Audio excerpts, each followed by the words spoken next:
Olá, meus amigos, como estão? Hoje eu vim compartilhar uma mensagem com vocês. E para isso, vou ler um trecho do que está em Colossenses. Colossenses 1:24, que diz: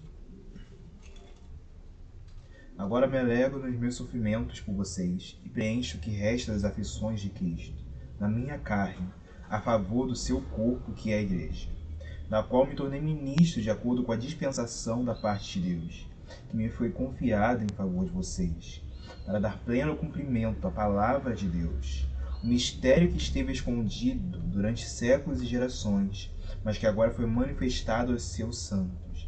A estes Deus quis dar a conhecer a riqueza da glória deste mistério entre os gentios, que é Cristo em vocês, a esperança da glória. Palavras fortes, não é? Eu particularmente amo Colossenses. Daria pra gente viajar e falar de muita coisa aqui. Mas eu quero enfatizar por hora no versículo 24, que foi o primeiro que a gente leu, onde diz: Agora me alegro nos meus sofrimentos por vocês e preencho o que resta das aflições de Cristo na minha carne, a favor do seu corpo, que é a Igreja. Cara, como isso aqui me tocou e me toca. O autor aqui dos Colossenses, Paulo, em parceria com Timóteo também, mas enfim, falando que se alegrava de sofrimentos, né, e tomar para si o que resta das aflições de Cristo em favor desse seu corpo. É interessante a gente lembrar, né, que o apóstolo Paulo, ele não só falava, mas vivia o que falava. Ele falava a mensagem do Evangelho, mas estava disposto a viver essa mensagem. Aqui ele diz, né, e de fato na história a gente vê que isso era verdade, que ele sofria, que ele sofreu, e não só socialmente, mas estava disposto fisicamente a sofrer por Cristo e até se alegrar por isso. Que louco, né?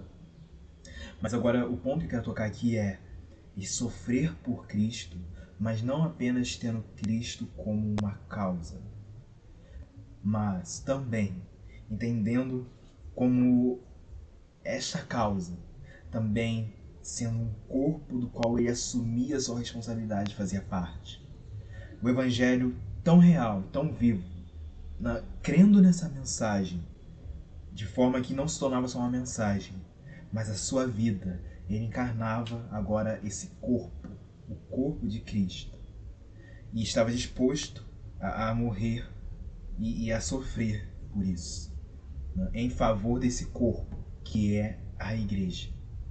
Trazer a nós, né, porque nós somos a Igreja, esse mistério que é Cristo. Cristo em nós é um mistério. O Evangelho, meus amigos, nos traz a conhecimento, né, esse privilégio e responsabilidade. O ministério e a responsabilidade de Paulo como um dos apóstolos, né, era trazer justamente ao conhecimento da Igreja o seu privilégio e a sua responsabilidade desse Cristo vivendo em nós, a esperança da glória. Porque o Evangelho não é só uma mensagem, ele é também uma mensagem, mas é algo a ser encarnado e vivido. Só que talvez isso não mais nos sensibilize, porque talvez a gente tenha acomodado ou familiarizado, né, todas essas boas novas que a gente chama de boa notícia a apenas uma filosofia, apenas algo no mundo das ideias, quando não é para ser assim. Então, vamos nos lembrar, eu quero nesse momento nos ajudar a lembrar do quanto que o Evangelho tem que ser real em nossas vidas e do que ele implica. Sabe, vamos recapitular o sacrifício de Cristo Jesus, meus amigos. Por sinal, é algo que aqui nessa carta o autor também faz, porque no capítulo 2, a partir do 8, ele diz: tenham cuidado para que ninguém venha a enredá-los com sua filosofia e vãs sutilezas, conforme a tradição dos homens, conforme os rudimentos do mundo, e não segundo Cristo, porque nele habita corporalmente toda a plenitude da divindade. Também nele vocês receberam a plenitude. Interessante, ele aqui dando meio que uma bronca. Poderia parafrasear dizendo que ele estava falando assim: gente, alô, não se deixem levar, enganar por vãs filosofias e tradições dos homens. Vamos lembrar da plenitude de Cristo Jesus. Vamos lembrar enquanto que essa mensagem ela é real, ela é encarnada. Vamos lembrar que nele a plenitude de toda a divindade, e que agora nele nós somos também plenos. É claro que talvez as filosofias e tradições que seduziam o público que lia, né, o primeiro público que lia essa carta aqui, né, lá nos Colossenses, fossem diferentes das filosofias e tradições que talvez nos seduzam para longe de Cristo. Mas isso não quer dizer que nós não possamos aplicar isso para nós também e também perceber filosofias e tradições ou acomodações que talvez tenham nos levado para longe de Cristo. Pensamentos humanos tenham talvez deixado a nossa fé morna e morta. Entendem? E ele começa aqui a meio que recapitular, né? Dizer para eles: alô, vamos lembrar do Evangelho. Ele começa a falar, lá no versículo 13 em diante, né? Que quando vocês estavam mortos nos seus pecados, na incircuncisão da carne, ele lhes deu vida juntamente com Cristo, perdoando todos os nossos pecados, cancelando o escrito da dívida que era contra nós e constava de ordenanças, o qual nos era prejudicial, removeu inteiramente, cravando na cruz. Cara, isso aqui deve nos comover, nos constranger. E tá, como falei, dando a eles um toque, um despertar do que é esse sacrifício de Jesus. Que foi real, que não é algo apenas filosófico, mas foi real e que se aplica em nós, para aqueles que reconhecemos, cara, para aqueles que de fato se arrependemos e entendemos que Jesus pagou o preço, ele levou sobre si a nossa culpa. Já não há mais condenação, já não há mais peso. Por mais miseráveis que nós somos, Jesus vem justamente agora nos dar a plenitude e essa graça de nos fazer inculpáveis diante do Pai, porque Ele levou o preço que nós não poderíamos. Ele tomou sobre si, Ele pagou o preço. Não há mais condenação, a gente está totalmente lavado, totalmente puro. Não mais com culpa, não há mais dívida alguma, totalmente limpos diante de Deus, graças a esse sacrifício que é real. Mas talvez isso não nos comova mais, porque eu acho que alguns de nós têm talvez olhado a mensagem da cruz, né? O Evangelho, apenas como algo subjetivo, talvez algo que a gente vá se achegar e ouvir vez ou outra para nos fazer bem e pronto. Mas não, isso aqui não é só uma mensagem, não é autoajuda, não é só mais uma vã filosofia, é algo real, vivo, espiritual. Eu me preocupo porque eu acho que talvez alguns de nós, né, estão deixando a fé morrer porque tendem a olhar o sacrifício de Jesus talvez como algo apenas subjetivo, algo que cheira até a heresia. Porque, meus amigos, o sacrifício de Jesus não é algo figurado, não é só uma ilustração, não. Foi algo real. Temos que lembrar que realmente, sim, aconteceu algo louco na história há mais de 2000 anos atrás. Alguém 100% homem, 100% Deus, veio, nasceu, morreu e literalmente ressuscitou. E agora, para aqueles que cremos, recebemos essa palavra, né, que guardamos essas palavras em nosso coração, o seu Espírito, o Espírito de Jesus, o Espírito Santo de Deus, literalmente vive em nós.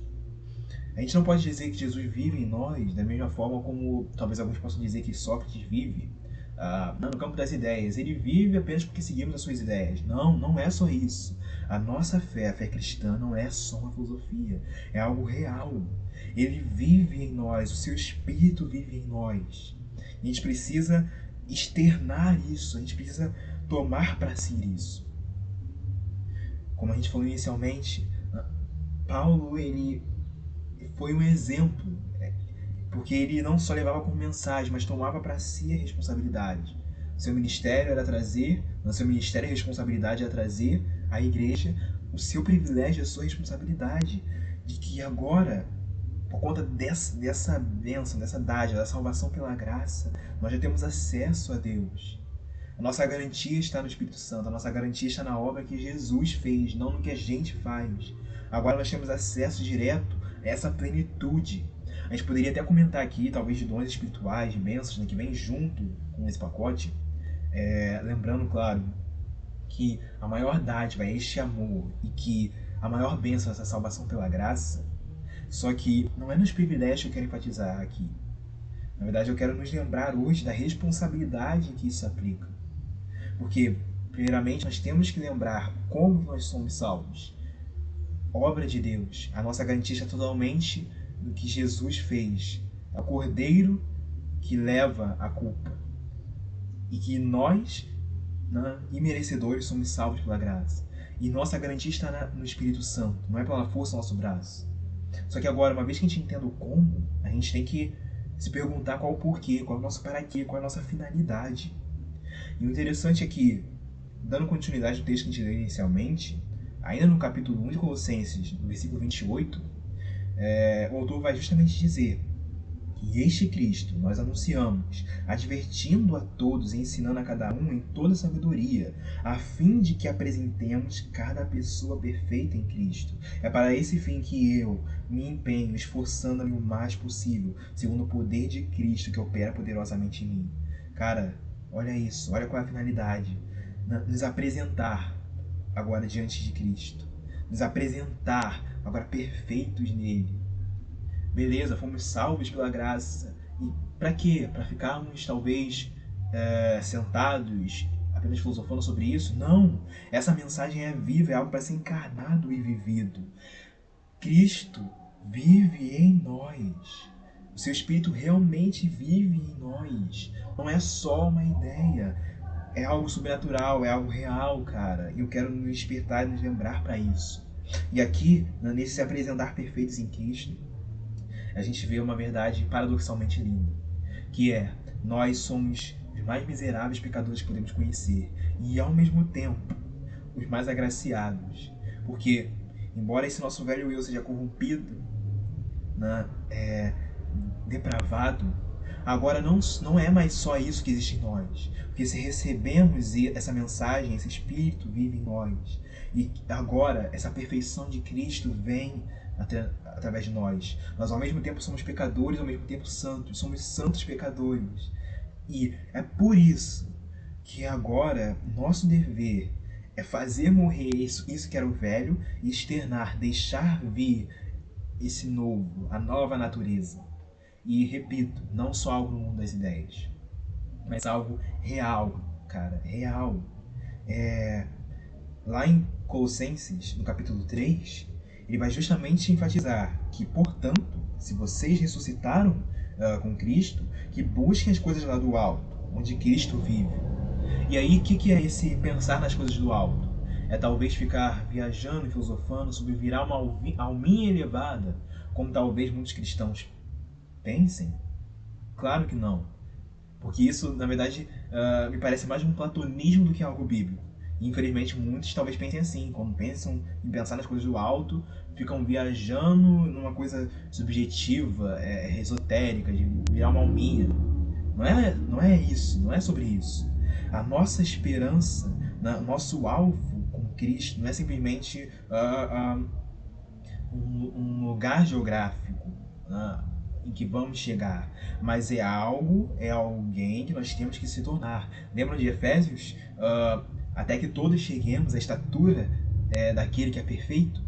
O nosso alvo é Cristo, mas não apenas como um lugar, mas como agora algo que eu devo me tornar. Porque o grande plano de Deus, que nunca foi frustrado, é justamente esse habitar entre nós, o Deus conosco, estar com a gente. O sacrifício de Jesus gerou frutos, nós somos esses frutos, e agora ao mesmo tempo a gente tem que se assumir como parte desse grande plano, dessa grande ação de Deus. Vamos fazer parte, né, dessa missão de Deus. Somos corpo de Cristo.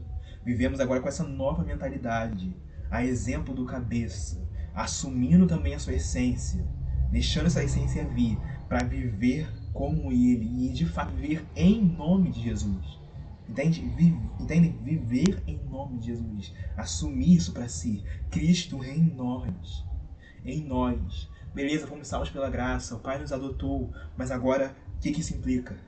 Vamos assumir essa responsabilidade, a exemplo, né, dos apóstolos que, tomando sobre si o seu papel, morreram, sofreram, deram continuidade ao sofrimento desse corpo. Se a gente quer comer esse pão e tomar esse cálice, então vamos discernir isso corretamente e aceitar, receber-se e fazer parte disso. Então, esse pensar nas coisas do alto não é algo filosófico apenas, mas é algo prático, real, aqui.